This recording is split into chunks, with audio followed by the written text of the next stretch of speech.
আজকে যারা আপনারা সংসদে রাজাকারদেরকে দেখে, পাকিস্তানপন্থীদেরকে দেখে প্রমাণিত যারা রাজাকার, হ্যাঁ, আজহারের মতো রাজাকারের বাচ্চাকে যারা আজকে পার্লামেন্টে কথা বলতে দেখতেছেন এবং দেখে যারা খুব হতাশা ব্যক্ত করতেছেন, তাদের জন্য কয়েকটা কথা বলি। প্রথমত এই জুলাই আন্দোলন, এই জুলাই আন্দোলন নিয়ে যখন শুরু হয়, আমরা যখন বলছি যে এই জুলাই আন্দোলন পাকিস্তানপন্থীদের আন্দোলন, তখন প্রগতিশীল একটা শ্রেণী বলছে না না, শেখ হাসিনার বিকল্প জামাত না, শেখ হাসিনার বিকল্প আমার বাপ।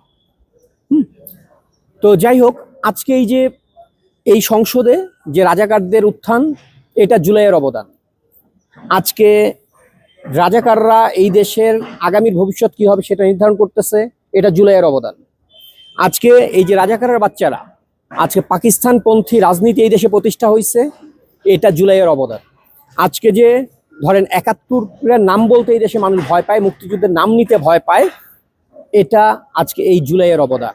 অতএব জুলাইয়ের সঙ্গে যারা যুক্ত ছিলেন, প্রত্যেকটা মানুষ এই দেশে পাকিস্তানপন্থীদেরকে প্রতিষ্ঠা করেছেন। জুলাই আন্দোলনে সমর্থন দেয়া প্রত্যেকটা মানুষ রাজাকারের পক্ষে নিয়েছেন। আপনি জেনে হোক না জেনে হোক, যেভাবেই হোক, আজকে রাজাকাররা যে সংসদ ভবনে, আজকে রাজাকাররা যে এই দেশে রাষ্ট্র ক্ষমতা নিয়ন্ত্রণ করে, এই অধিকারটা আপনি প্রতিষ্ঠা করেছেন রাজাকারের সঙ্গে মিলে আন্দোলনে নেমে। আপনি এখন যতই নিরীহ সাজেন, নিজেকে যতই মুক্তিযুদ্ধের পক্ষের বলে দাবি করেন, যতই প্রগতিশীল বলে দাবি করেন, কিন্তু আয়নার সামনে একবার দাঁড়াবেন, দেখবেন আপনার চেহারার ভিতরে নিজামীর চেহারা ভাসে, আপনার চেহারার ভিতরে গোলাম আজমের ছায়া আছে। আপনি দেখতে পাবেন সেটা। যদি আদৌ মুক্তিযুদ্ধের ব্যাপারে আপনার ন্যূনতম কোনো আবেগ কাজ করে থাকে, আপনি নিজের চেহারার মধ্যে গোলাম আজমকে দেখতে পাবেন। আজকে বাংলাদেশের পবিত্র সংসদে যে বাংলাদেশ তৈরি হয়েছে, সেই ৭১-এর মাধ্যমে, যে বাংলাদেশি রাজাকারের বাচ্চাদের ৩০ লক্ষ হত্যাকাণ্ডের মাধ্যমে এদের জন্ম নিয়েছে, আজকে সেই খুনিরা বাংলাদেশ সংসদে দাঁড়িয়ে সাইদির মতো রাজাকারের বাচ্চাকে সংসদ তার জন্য শোক প্রস্তাব আনবে। নিজামীর মতো কুখ্যাত কসাই কাদেরের জন্য শোক প্রস্তাব আনার জন্য এই যে প্রস্তাবটা বাংলাদেশের মহান সংসদে উত্থাপন হয়, এটার জন্য দায় আপনার, যে আপনি জুলাই আন্দোলনের সমর্থন দিয়েছেন। আওয়ামী লীগের কথা বলছেন, আওয়ামী লীগকে সরায় রাখেন। আওয়ামী লীগের পতন চাইছেন, আমি মাইনে নিচ্ছি। আওয়ামী লীগ পাল্টানো দরকার ছিল, আমি সেটা মানলাম। কিন্তু সেই সময় যখন বারবার বলছি যে আওয়ামী লীগ যাবার পরে জামাত ক্ষমতায় আসবে, এই দেশে জামাত গেড়ে বসবে, পুরোটা পাকিস্তানপন্থীদের পরিকল্পিত এই আন্দোলন, তখন কেন মানতে চান নাই? কেন নিজেকে আপনি রাজনৈতিক বোদ্ধা মনে করছিলেন যে আপনি রাজনীতির বহুত কিছু বুঝা ফেলাইছেন? আপনি যে রাজনৈতিকভাবে মূর্খ, এই বোধটুকু আপনার থাকা উচিত ছিল। তখন আপনার চুপ থাকা উচিত ছিল অন্তত। আপনি চুপ থাকেন নাই, আপনি রাস্তায় নামছেন, আপনি আপনার সন্তানকে রাস্তায় নামাইছেন, আপনি ঘুরে ঘুরে পানি বিলাইছেন, আপনি ঘুরে ঘুরে রাজাকারের বাচ্চাদেরকে খাবার দিয়ে শক্তিশালী করছেন আন্দোলন করার জন্য। আপনি করছেন এগুলো।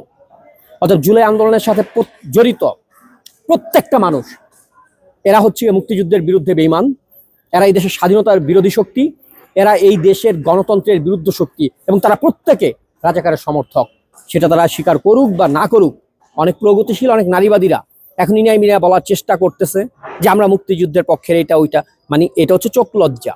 নিজেকে একই সঙ্গে মুক্তিযুদ্ধের পক্ষের দাবি করে, একই সঙ্গে প্রগতিশীল দাবি করে বলা যায় না যে আমি জামাত সমর্থন করি, আমার কাছে সাইদির লইট্টা ফিশ ভালো লাগে। এটা বলা যায় না, চোখ লজ্জা আছে। তো এই কারণে তারা বলে যে আমরা নিরপেক্ষ, আমরা জামাতকে চাই না। মূলত আপনার চোখ লজ্জায় বলেন এটা, বুকের ভেতরে আপনার জিন্না আছে। আপনি একবার আয়নায় নিজের চেহারাটা দেখেন। আমি যে গালাগালি করি, মাঝে মাঝে চিৎকার করি খুব শান্তিতে না। যখন বুকের ভেতরটা মনে করেন ছিন্ন ভিন্ন হয়ে যায় কষ্টে, তখন চিৎকার করি, গালাগালি দিই।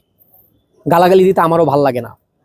আজকে যখন নিজামী সাইদির নামে সংসদ ভবনে বসে শোক প্রস্তাব আনা হয়, সেই জায়গাটা দেখলে আমার ৩০ লক্ষের কথা মনে পড়ে, যাদের সঙ্গে আপনি বেইমানি করছেন। আমার ২ লক্ষ বীরাঙ্গনার কথা মনে পড়ে, যাদের সঙ্গে আপনি বেইমানি করছেন, আপনি গাদ্দার। আমি চিৎকার করি এই কারণে, আজকের এই পরিণতির দায় আপনার নিজের।